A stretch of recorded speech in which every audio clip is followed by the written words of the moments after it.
The six-figure debt to six-figure net worth investing course is now live. You can go to studentloanplannercourse.com and you can sign up now through January the 14th. And if you wait beyond that, then you're going to have to wait 6 months until the next opportunity to sign up. So if you have a goal in 2020 of growing your net worth and not having your student loans rule your life, go ahead and sign up for this course. There is a 7-day money-back guarantee, no questions asked. So if you sign up for it and you don't think it's what you were looking for, send us an email, help@studentloanplanner.com, and ask for a refund. And we've only had 2% of people ever do that. And we've sold hundreds and hundreds of these investing courses. So sign up for this. And today we're going to talk in the episode about this course. I'm going to give you a little bit of a preview about what you would learn in each section so that you can get an idea. If you're too broke to afford it, you can learn a little bit of this stuff. And if you can't afford it, then I want to talk about some of these concepts because they're really life-changing concepts present in this course.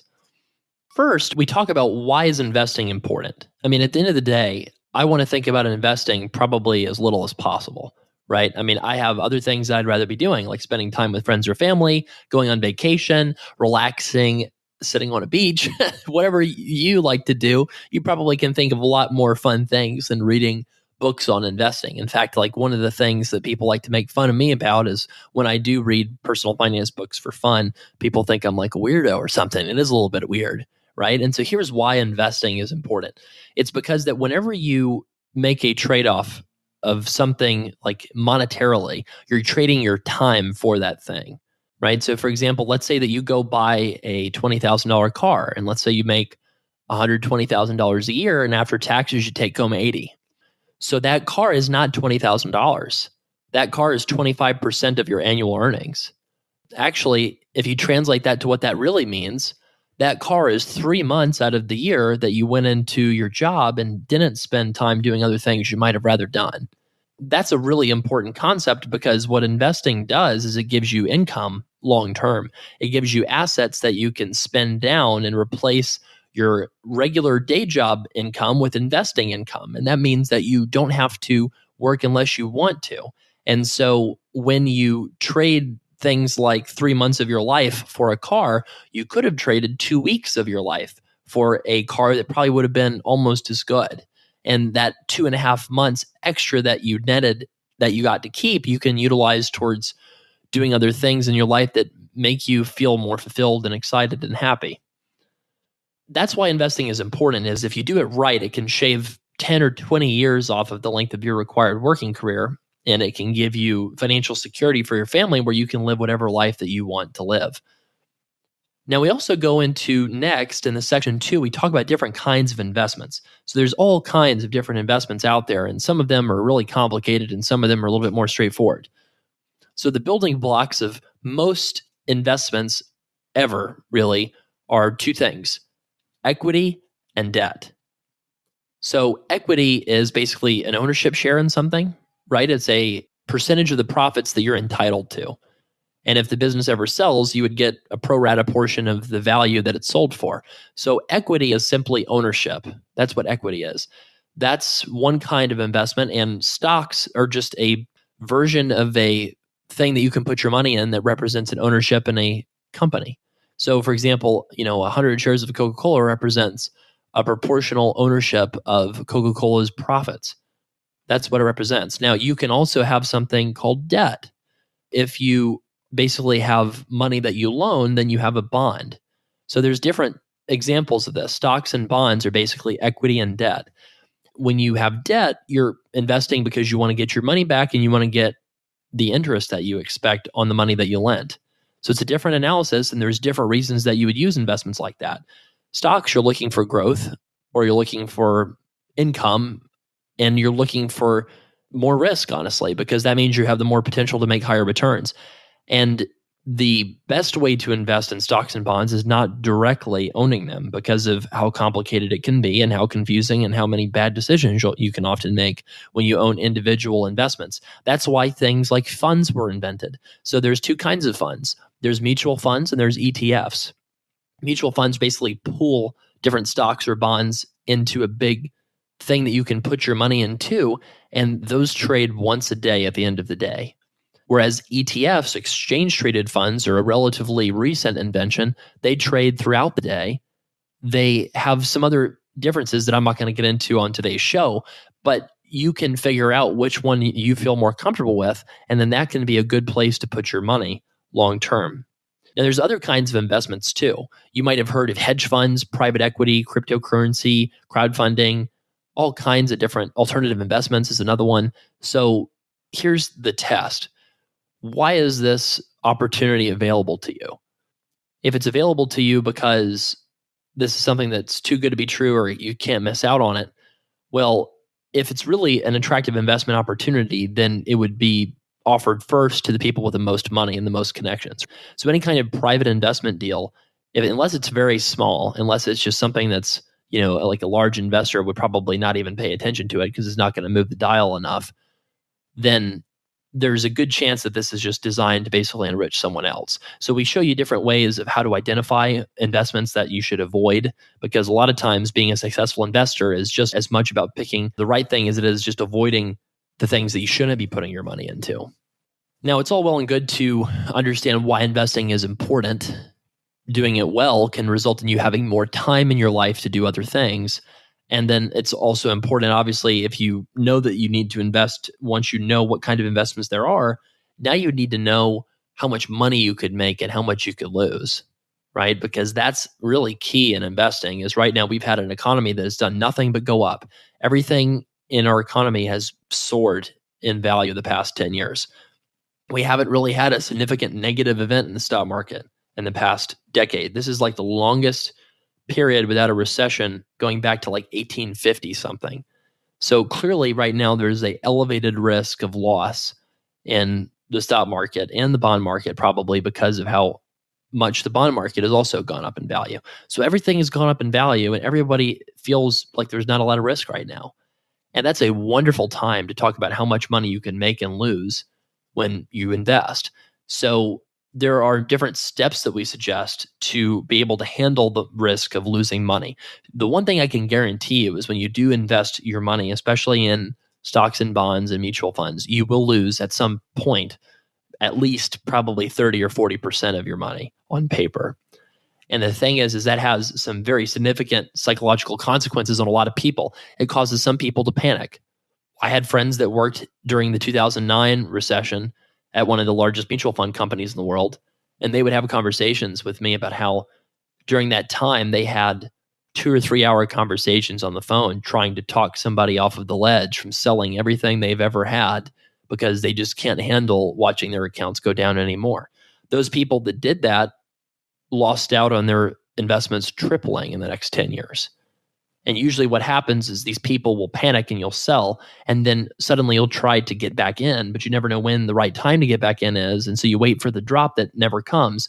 And then you finally get back involved when the market has really soared, and then the market crashes again. And then those same psychological issues come back and cause you to freak out again. And then you sell and the market cycle repeats itself. So this is really one reason why so many investors are so poor at growing their wealth long term.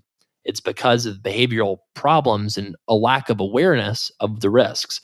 So when you know what the risks are, you know exactly what to expect. A lot of times when I'm talking about student loan plans, people are so terrified about the future of what student loan policy could be, and they're worried about how this would impact them. And it really comes down to talking about all the potential upsides and downsides. And once we've really defined all of those, and once we've discussed the impact on your life from each one of those different things that could happen, then suddenly it's not that worrisome anymore because you know what to expect. So that's really important to know how much money you're going to lose at times, probably. And then also how much money you can make and why those two things are so important so that you can stay invested, so you can stay confident in your plan, and so you keep putting money into this, and so that you understand how everything works and how something like making investments work for you and replacing your income with income from basically becoming a capitalist, really is what it is, and putting your money that you either got from other investments or through your labor is the most common way. You're putting that money that you earn from your labor into things that you hope will generate a positive return and can potentially replace your reliance on labor for income to live. That's kind of the goal behind this. We talk about the different risk profiles of different kinds of combinations of investments. So we look at what happens if you put all your money on stocks. We look at what happens if you put all your money in bonds. And then we show you what kind of mix that you could do and what kind of impact that would have on the risk of loss that you would have. Now, the next section four is basically we discuss what investment funds that you should pick. So all the time people are asking me, what do I invest in, Travis? Like, what do I put my money in? I get that. Like, but tell me what I should put everything in. And here's the thing. I will say that all investments are subject to loss. And by law, I think I have to tell you that you need to consult a licensed financial professional to make that decision. That said, I cannot give you advice one-on-one without being a licensed financial advisor, which, to be honest, makes life really annoying and it's really expensive. You have to basically listen to regulators and what you can and can't say, and you have to do all kinds of compliance. And there's good reasons for that, because obviously there's a lot of hucksters and fraudulent actors out there that are trying to take your money, right? And so that's the reason for a lot of this regulation. But it's really made, I guess, in my opinion, giving financial advice kind of an unpleasant thing for a lot of people. I mean, I think a lot of financial advisors, if they had unlimited finances themselves, might choose to get out of the profession, just because it's a little bit like medicine, I feel like, in the sense of it's not as maybe fun because of just how much regulations involved. It just makes it so that you can't deliver a low cost financial plan for a few $100s. It just makes the math very difficult when you have to pay $10,000 for a state to regulate you. It's kind of hard to turn around and charge a few $100s for a plan, right? So the way I've worked around this is a educational course that's mass distributed to the audience. That doesn't mean that the quality is not as high. And what it means is that that's a loophole that we can use. And this is an educational course, meaning that we're able to give you specific recommendations of what we think, what investment funds that you should consider using. It's kind of like a newsletter subscription. Back in the day, people would subscribe to regular newsletters that would come to their house and would recommend specific stocks or specific trades to make. And it's kind of like that. There's an exemption for educational materials that allow us to, in this one area, give you investment suggestions. We go into what funds to use and what percentages. And we talk about how much financial advisors cost. What is the impact on using one to your long-term returns? And when do you need to use one? And when can you avoid using one? And if you do use one, what is a fair price to pay? And if you do not use one, what is the risk that you're taking on by trying to manage this yourself? So we really teach you how to make your own investments, is what section 4 is all about. The next section we go into, in section 5, we discuss how to make your investments and your loans work together. So one thing that I've found is very, very few financial professionals, even ones that are really, really good, understand student loans and putting investments on the same strategy. It's basically, so in other words, putting those loans and those investments together under the same umbrella to make a plan is a very difficult thing to do. You really do have to understand the loan rules and the loan math to make a good investment plan for someone.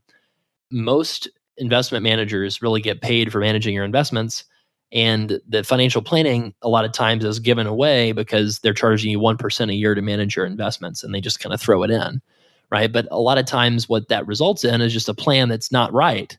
Because think about this, if you want to work part-time and you have $400,000 of student loans, but you also want to retire one day, a financial planner might look at you and just think that it's a good advice to give you basically, okay, well, you need to work more. You need to put your loans in a 30-year plan and just pay them off. And then also invest with me and put money with me, right? Like that's the plan, but it's actually kind of a bad plan, because instead you could be putting 10% on your loans with an income-driven plan and reduce your taxable income to get that effective rate even lower. And then you could put aside, $400 or $500 a month into a mutual fund account to grow into what you need to pay your tax bond with. So if you understand that, then you also understand that you could put extra money aside into your same tax bomb account so that you could retire before the age of 60. So your tax bomb happens, your loans are gone. Now let's say that you're at the level of assets that you needed to be at. And so you'll hit your target net worth that we would help you calculate with this course. We help you figure out what net worth you actually need to stop working and how that impacts the loans that you have in terms of what you need to do with both. And then you get to the point where you have the net worth that you need, and then you can stop working, right? So what that traditional financial planning approach is going to do is it's going to add several years to your working career, because they don't understand loans. Basically, no financial planners really, probably 0.1% of them. And those are the people that are actually fiduciaries. Probably 0.1% of financial planners really understand student loans. Obviously, there's a lot of financial planners that would understand investing even better than we do because we don't do that professionally day in and day out. That said, I am a chartered financial analyst. I did manage billions of dollars of bonds and traded for those accounts. And I know a thing or two about investing, right? And so I want to put that knowledge to work in helping you. And this is essentially how I'm able to do that through this kind of regulatory loophole of offering a course instead of having some sort of investment consult that we would offer. So we show you why that savings rate actually matters and what it needs to be. We'll translate, okay, this much allows you to have this lifestyle. This much allows you to have this lifestyle. And this much allows you to retire at 35 and own a mansion in the Pacific coast of Mexico and rent out your villa to a bunch of Australian and American expats while you just read Hemingway novels all day. I don't know. I tried to come up with the most crazy sounding thing I could there. We also go into tax bomb account and side fund, PSLF side fund investing. So that's an important concept. And again, for regulatory reasons, we can't really get into the nitty gritty during our student loan planning, but we're able to go into detail about how to manage that money. It's really basically investing according to a specific life cycle path. You can think of it as a glide path investment strategy. Really what you're doing when you do a side account or a tax bomb account is you're managing according to a liability. And the liability is that you might have to use that money for the PSLF situation. You might have to use all of it at once to pay off your loans if PSLF doesn't happen. So that means you probably would manage that a little bit more conservatively if you were managing it specifically for that purpose. For the tax bomb account, you're probably managing it for the 20-year period. And so that's a similar strategy to managing savings for college, really. You start off really aggressive with a high percentage in stocks, and then you gradually decrease your stock percentage to make more room for bonds to have less risk for loss so that when you pull that money out, you're okay, right? You're not going to lose a ton of it right before you need it. And then we also get into the discussion, which is a kind of a really detailed discussion of, do you refinance your student loans or do you invest? And the answer to that one is kind of an interesting one because it really shows you that both paths are okay. Both paths, throwing all of your money at your loans, throwing all your money at your investments, both of them can work out. But a lot of people with refinancing, they just make a lot of mistakes and they let the loan kind of linger for a really long time and maybe they don't invest the money. So we show you what the math says and then what people do actually in practice. And then we make a recommendation for what you should do if that applies to you. The final section, section 6 of this course, is we discuss the action plan of what you need to do. So, for example, it's fine to know what funds to invest in. It's fine to know that you need to put $1,000 a month in VTSAX with this brokerage account, and you need to contribute $1,500 a month into your 401k at your work, and you need to use the target date retirement fund that charges you 90% less than the other mutual funds in your account, right? So you save more money, you have more money, but why do you need more money? Again, that's a great question to ask. There's a great book called Enough by the founder of Vanguard, John Bogle, where he talks about how he structured the company in such a way that caused him to be worth 50 million instead of 50 billion. Basically, he let Vanguard be owned by the mutual fund shareholders instead of himself. And he gave away, literally made himself 1,000 times less rich.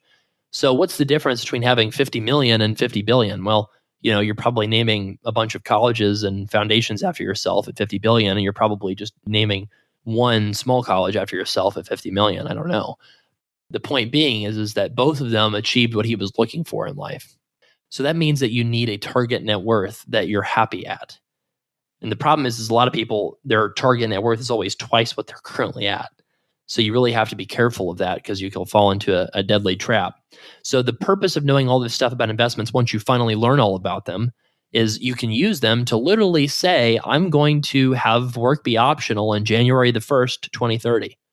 You can target it with that level of precision because you can figure out how long it's going to take you to get to a specific amount of net worth based off of your savings rate and income trajectory and what rate of return you're expecting based off of how much risk you're willing to take. So once we explain that to you, then you'll be able to translate that into, this is the date that work will be optional for me. So you figure that out. And then that's really motivational fire. It's fuel for that motivational fire because then okay, well, if I put in an extra $2,000 a month into my investments, into these mutual funds, then I know I'm going to get there 1 year faster, right? Or 2 years faster, 3 years faster, whatever it is. So now instead of 2030 being the date that I've got circled, now it's 2027. And we even also discuss strategies kind of like stopping that pursuit completely and doing a different path, kind of like I did, where you get to a percentage of the target net worth that you have, and then you stop working because you feel like you have a different calling in your life at that time, right? So for me personally, I stopped working when I was at about 50% of my net worth target that I set for myself back in, the mid 2010s. And I traveled around the world and did a bunch of things that I knew that I would not get to do when I was older, like, seeing 40 countries in a year. That was one of the best decisions I ever made. The reason is because I didn't wait around to hit my target net worth at my current job. I decided to stop that because I had a substantial amount of savings I didn't have to use to live. And so that bought me a lot of time to enjoy life and figure it out. And then lo and behold, I was good at Excel from being a bond trader. I got the ultimatum from my in-laws that they wanted me to have an income, and I was already doing a little bit of student loan consulting for fun. And then student loan planner became the result. And now the target net worth has probably been surpassed, right, from what I had set prior. And I didn't do it with that intentional, focused path of working for 10 years, having a targeted savings rate and following all the rules. So you can follow those rules, or you can kind of try to take a different path, and we kind of show you how investments empower you. That's the goal, is that, at some point your back could have pain in it and you might not be able to do as many procedures, right? Your hands could have arthritis. Maybe you can't do extractions anymore if you're a dentist. Maybe at some point the electronic medical records just piss you off and you just can't handle it anymore. Maybe your firm that you're working at wants you to defend a case that you just really don't want to. Maybe the whole profession that you're in just falls apart. Like, heaven forbid that happens to pharmacy, but it could, right? And if that happens, you need to have financial assets, and you need to have investments, and you need to understand business and personal finance so that you have the freedom to do whatever you want. So we go into showing you rules to how to maximize your retirement accounts without having to think a lot.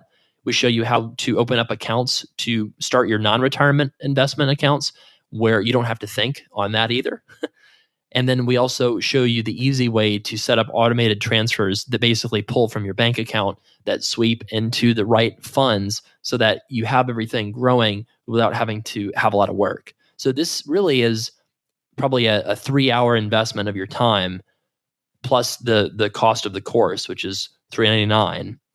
And then that gets you potentially avoiding hundreds of thousands of dollars of mistakes investing. And it also gets you not having to work quite as hard, saving as much money, because you can have your money do the lifting for you by getting long-term better returns than you would otherwise have gotten. And then we put it all together for you so that you write out and commit to your plan, so you know exactly what to do with your debt. And what that reason we call it six-figure debt to six-figure net worth is why don't we call it that specifically? So most of our clients, about 70% of you, have $100,000 or more of student loan debt. So the majority of you listening owe that amount. This system would work for somebody that owes $70,000. Don't get me wrong, but that's why we named it six-figure debt. Why do we call it to six-figure net worth? Why not seven-figure net worth? That sounds better, right? It's because that going from negative 100,000 or negative 200,000 or whatever that is to positive 100,000 of net worth, no matter how much debt you have, that's possible for pretty much all of you listening within 5 to 10 years. So really, if you're going to set a 20-year goal, that's really way too long of a goal. It's a lot better idea to have short, medium, and long-term goals. So this is really the I would call it the short, medium goal. This is achievable by a lot of you a lot faster than you ever dreamed possible. It doesn't happen, though, because you get tricked when you're watching football to buy the Ram truck with a lease. You get tricked to buy the nice car that you think that you need because your $2,000 car died, and you go out and you spend $35,000 with financing at the dealership, right? So those kind of things happen, and you're not aware of the alternatives. And then that money doesn't get spent on growing your wealth, and then you're just sort of stuck, and then maybe you're not having as much satisfaction in life as you otherwise would. Now, one piece of feedback that we got for the last course was that we didn't go enough into real estate investing for a lot of people's tastes. Because obviously you can invest in mutual funds, ETFs, stocks, bonds, all those things. And that can give you positive returns, right? Like the past 10 years, stocks have done incredibly well. So you would have, like I looked at it the other day, if you put $10,000 in the S&P 500 10 years ago, you would have had like $32,000, I think, today, something in the 30,000s. You would have more than tripled your money. So obviously, who doesn't love to triple your money, right? Now, the thing is investments can also flatline and not do that. Like you can also have that 10,000 basically stay almost the same as it was when you started. There's a lot of things that you need to be aware of and how to invest so that you don't lose tons of money. For example, if you put $10,000 in 1999 and you looked at what it was 10 years after that, you could be looking at the same amount of money or even less, right? So that's because you invested at the height of the tech bubble and then you cashed out at the bottom of the crash in 2008, 2009. And if you have a diversified portfolio, you actually would have still made a lot of money over that entire time frame. And that's kind of what this course is designed to show you. But let's say that you want to augment that. Or let's say that you want to do a lot of real estate investing on top of that. So we interview 3 different experts. This is a bonus section. So this is outside of the main course. This is something that I don't expect all of you to care about. But some of you are going to say, yeah, I want to own a lot of real estate. Yeah, I think owning 20 properties and making $200,000 a year of passive income sounds amazing. So that's what this bonus section is designed to address. What I did is I interviewed 3 real estate experts that use different strategies with their investing that have all achieved a substantial level of financial independence through their style of real estate investing. So the first couple that I interview is a dual physician couple. And we basically go through how they've paid 0% in taxes on over $300,000 of income over the past 5 years, specifically with this loophole in real estate. It's called professional real estate investor status. And they use it to write off a lot of their active income from their part-time jobs as physicians. And it's really kind of stunning because this couple lives in California. And so California has got a reputation for having very high taxes. And they used real estate to write off all of their taxable income, which can have some really cool impacts for people that are pursuing loan forgiveness. You can obviously write your income down to 0 and pay 0 a month and have that qualify for forgiveness for 20 years. So there's a lot of information in that I think will appeal to a lot of people. Then the second part of that bonus section, we go into passive real estate investing. So, you can buy all kinds of different investments as a high income professional. And a lot of you do have that 6-figure income that could qualify you for private deals. And when you get approached with private deals, you'll have to do your due diligence. You'll have to understand like what exactly you're being offered. And so we kind of talk a little bit about that and who should use. This is really passive investing in real estate. So you're basically buying a fund, you're buying a deal, you're participating in owning a portion of an apartment complex, and you might have to lock your money up for 5 or 10 years to do that. So we get into who should consider passive real estate investing, how you think about it in terms of what kind of amount of money would you want to put in compared to your overall investments. And we just kind of discuss the different pros and cons behind that. And then the third part of that bonus section I'm real excited about is how to use real estate specifically to achieve financial independence. So we talk about tips like house hacking. So basically when you buy a house and you rent out the other rooms, or if you buy basically a 2, 3, or 4-plex, which is basically a 2, 3, or 4 unit building, you can get a residential loan for that, and you can live in one of the units and rent out the other 3 and have those units cover your mortgage. So there's a lot of people that use this as a gateway drug to real estate investing. And then on top of that, there's the rental debt snowball, which is an idea from the interview that I do with Chad Carson. So he runs a large website and it has a large real estate empire. And what he has done to build a portfolio of 100 properties is he has targeted paying down one loan at a time from the free cash flow for multiple buildings. And that has gotten him exponentially faster at getting rid of all of his mortgage debt so that he can have as much income as possible so that his family can enjoy a lifestyle like no other. And he's still a fairly frugal guy. I'm just saying that he could enjoy, if he wanted to, he could go to Switzerland and go skiing every day if he really wanted to. But instead, he traveled to South America and lived with his family for 2 years while they learned Spanish and hiked and just enjoyed this amazing lifestyle while also managing remotely a portfolio of 100 properties that he owned directly. So this is going to be a really fascinating interview for those of you who are interested in real estate investing. And then the last bonus piece that we get into different stories about investing, kind of illustrating the importance of it in different ways. We look at compounding, how that affects things. We look at backup plans to loan forgiveness strategies that you could use investing for. We look at how to invest in businesses, basically what kind of mistakes are most common in investing. And then we discuss, as boring as it is, we put this in the bonus section just in case people don't want to look at it, but we talk about budgeting and how a very simple budgeting rule that doesn't even have to involve budgeting can allow you to probably save an extra 10 to 20% of your income that'll get you to the point of financial freedom probably 5 years sooner. And I know that people, in addition, they like to have all these little things, like little loopholes. So we get into like a little bit of tax loss harvesting, which is where you can write off $3,000 of your clinical income every year if you have losses that you can show from your investments, which in some cases can be manufactured. So for example, a physician in California with the 50% tax rate could use that loophole to save $1,500 on their income tax. That's basically almost 4 times what the cost of the course is. And that's just one idea from this course, right? And when you're doing advanced tax strategies with your investments, you need to know the very easiest path to do it so it's not stressful. So we give you examples of what funds that you would use to switch between to generate these losses, to have write-offs for your income. So this is really a course that I'm extremely proud of. We have a ton of people that have signed up for it in the past. The last time we opened it, the first time we opened it 6 months ago, we had over 450 students sign up, and we had, I think, 8 refunds. So that's why I said there's a no questions asked 7-day refund policy after you buy it. If it's not what you thought it was going to be, if you don't feel like you're really learning anything, yes, shoot, send me an email and we'll give you a refund. It doesn't matter to me. I mean, honestly, I want you to take this course because it's going to change your life. Because, you're either going to save hundreds of thousands of dollars in mistakes you probably would have made, or you're going to be aware enough that you can truly hire a professional that's good, that will cost, maybe $3,000 to $5,000 a year instead of your typical financial person that wants a percentage of your portfolio and it's going to charge you maybe 20 grand a year. That's the difference. And so is it worth 3 hours of your time and $3.99? Is it worth that to learn this material in 2020 to take control of your financial future, or is it not?